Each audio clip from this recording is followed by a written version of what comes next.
ہمیں اکثر لگتا ہے نا کہ دنیا کو چلانے والی اصل طاقت بڑے بڑے ایٹمی ہتھیاروں یا لاکھوں کی فوج کے پاس ہے، لیکن سچ تو یہ ہے کہ کہانی کچھ اور ہی ہے۔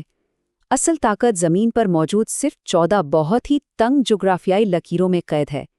آج کے اس معلوماتی جائزے میں ہم ان لکیروں کے پیچھے چھپے رازوں سے پردہ اٹھائیں گے اور جانیں گے کہ اصل عالمی کنٹرول آخر کہاں موجود ہے۔ اب ذرا ایک لمحے کے لیے سوچئے، کیا ہوگا اگر دنیا کے یہ چند اہم ترین سمندری دروازے اچانک بند ہو جائیں؟ یقین مانیے، اگر ایسا ہوا نا تو کل صبح تک پوری دنیا کی معیشت دھڑام سے نیچے آ گرے گی۔ کئی ممالک میں فاقے شروع ہو جائیں گے، پیٹرول پمپس بالکل سوکھ جائیں گے اور جان بچانے والی ادویات ملنا بند ہو جائیں گی۔ یعنی یہ صرف پانی کے راستے نہیں ہیں، یہ ہماری دنیا کی شہ رگ ہیں۔ جیو پالیٹکس کی زبان میں ان تنگ راستوں کو چوک پوائنٹس کہتے ہیں۔ یہ وہ سمندری راستے ہیں جن کے بغیر عالمی تجارت کا پہیہ چل ہی نہیں سکتا۔ ذرا تصور کریں، پوری دنیا کی سپلائی چین انہی ناقابل یقین حد تک تنگ جگہوں سے گزر کر سانس لیتی ہے۔ اگر خدا نخواستہ ان کا گلا گھونٹ دیا جائے تو عالمی معیشت اسی وقت مفلوج ہو کر رہ جائے گی۔ تو آج کی اس گفتگو میں ہم دنیا کے ان چوک پوائنٹس کو سمجھیں گے، مشرق وسطیٰ اور یورپ سے ہوتے ہوئے ایشیا میں تجارت اور تنازعات کا جائزہ لیں گے، امریکہ کی پینما کینال کا کمال دیکھیں گے اور پھر آخر میں نظر ڈالیں گے مستقبل کے نئے سمندری راستوں پر۔ شروع کرتے ہیں اپنے پہلے حصے سے، دنیا کے چوک پوائنٹس جو دراصل عالمی تجارت کی شریانیں ہیں۔ چلتے ہیں دوسرے حصے کی طرف، یعنی مشرق وسطیٰ اور یورپ، ایندھن کے ذخائر اور تاریخی دروازے۔ یہ بات واقعی حیران کن ہے کہ دنیا بھر کے تیل کی سپلائی کا پورا 30% حصہ صرف ایک راستے سے گزرتا ہے، جس سے آبنائے ہرموز یا اسٹریٹ آف ہارموز کہا جاتا ہے۔ اور جانتے ہیں یہ راستہ کتنا چوڑا ہے؟ محض 33 کلومیٹر۔ روزانہ کروڑا بیرل تیل یہاں سے نکلتا ہے۔ مطلب ایک اتنی سی جگہ دنیا کی بڑی طاقتوں کے لیے کتنا زبردست جغرافیائی اور سیاسی کنٹرول پیدا کرتی ہے۔ ہرمز سے آگے بڑھے تو ایک اور انتہائی اہم راستہ آتا ہے، باب المندب، جسے آنسوؤں کا دروازہ بھی کہتے ہیں۔ اب دیکھیں حال ہی میں حوثیوں کے حملوں کی وجہ سے ہوا کیا ہے کہ تجارتی جہاز اب افریقہ کے گرد چکر لگا کر کیپ آف گڈ ہوپ والا لمبا اور بہت ہی مہنگا راستہ لینے پر مجبور ہو گئے ہیں۔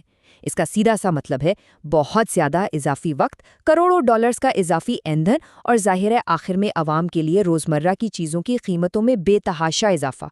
54 ارب ڈالرز، جی ہاں، 54 بلین ڈالرز۔ سوئس کینال دنیا کا ایک اور اہم ترین دروازہ ہے۔ یاد ہے 2021 میں جب ایور گیون نامی جہاز وہاں پھنس گیا تھا تو صرف 6 دن کی بندش سے عالمی معیشت کو یہ ہوش ربا نقصان اٹھانا پڑا تھا۔ خوراک اور فیکٹریوں کی ضروری مشینری سمندر کے بیچوں بیچ بس رکی کی رکی رہ گئی تھیں۔ اب ذرا یورپ کے اہم دروازوں پر نظر ڈالتے ہیں۔ ایک طرف آبنائے جبرالٹر ہے جس پر برطانیہ کا کنٹرول ہے اور یہ بحر اوقیانوس کو بحرائے روم سے جوڑتا ہے۔ دوسری طرف بوسفورس اور ڈارڈنیلز کی آبنائیں ہیں جو ترکیہ کے کنٹرول میں ہیں۔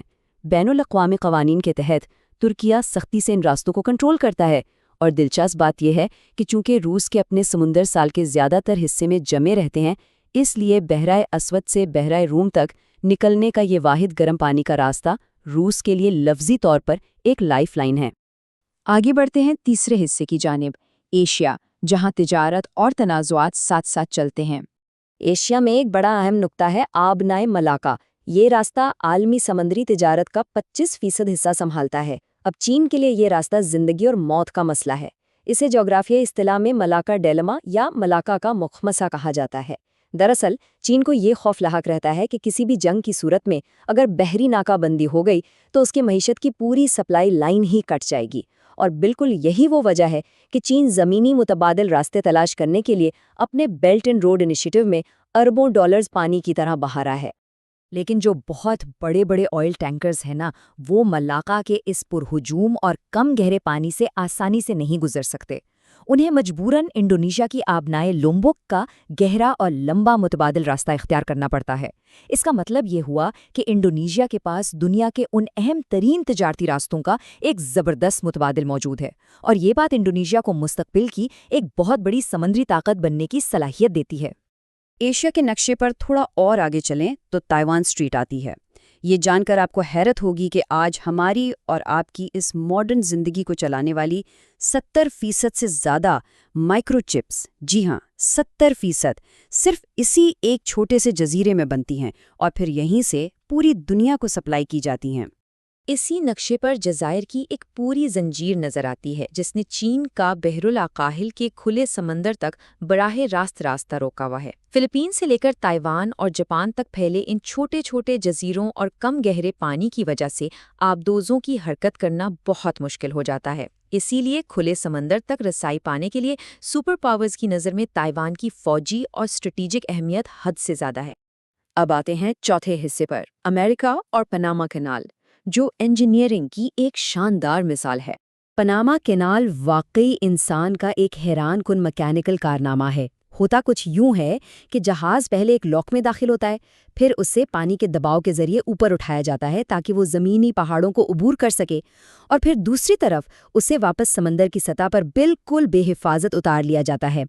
اس کمال کی بدولت بحر اوقیانوس اور بحر الکاہل کے درمیان بحری جہازوں کی نقل و حرکت اتنی تیز ہو گئی ہے کہ مہینوں کا سفر بس چند دنوں میں سمٹ آیا ہے۔ لیکن یہاں ایک بڑا خطرہ منڈلا رہا ہے۔ موسمیاتی تبدیلیوں یعنی کلائمیٹ چینج کی وجہ سے پاناما کینال میں پانی کی سطح خطرناک حد تک کم ہو رہی ہے، جس سے اس کے کام کرنے کی صلاحیت شدید متاثر ہو رہی ہے۔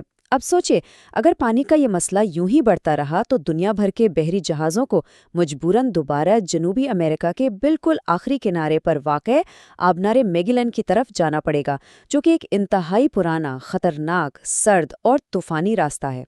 ذرا دیر کے لیے واپس یورپ کا رخ کرتے ہیں۔ روزانہ 400 سے زیادہ تجارتی جہاز انگلش چینل سے گزرتے ہیں۔ یہ بالکل وہی تاریخی راستہ ہے جس نے دوسری جنگ عظیم کے دوران بڑے بڑے حملوں کو روکا تھا، اور آج کے دن بھی یہ یورپ کی معیشت کا ایک انتہائی مصروف مرکز اور ان کی تجارتی شہرگ مانا جاتا ہے۔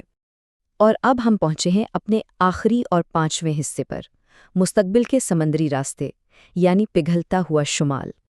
آبنائے بیرنگ روس اور الاسکا کے بالکل درمیان موجود ہے۔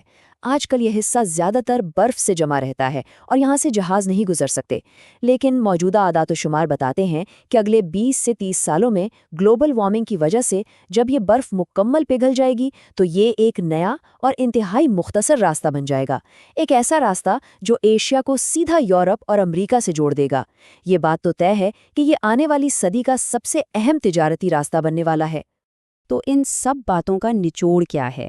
نچوڑ یہ ہے کہ سپر پاورز اور بڑی قومیں اپنا دبدبا صرف بڑے ہتھیاروں سے قائم نہیں کرتیں، بلکہ وہ ان 14 میں سے کم از کم 10 انتہائی اہم دروازوں پر اپنا کنٹرول رکھ کر اپنی پوزیشن کو ناقابل تسخیر بناتی ہیں۔ عالمی تجارت کے یہ مخصوص اور تنگ مقامات ہی دراصل اس دنیا کی خاموش طاقت کے اصل مراکز ہیں۔ اور آخر میں ایک بہت ہی فکر انگیز سوال ذہن میں آتا ہے، جب آرکٹک کی برف مکمل طور پر پگھل جائے گی اور تجارت کے نئے دروازے کھلیں گے تو ان کی کمان کس کے ہاتھ میں ہوگی؟ یہ وہ سوال ہے جو ہمیں مستقبل کے بدلتے ہوئے عالمی توازن پر سوچنے پر مجبور کر دیتا ہے۔ آج کے اس معلوماتی سفر میں ہمارے ساتھ شامل رہنے کا بہت شکریہ۔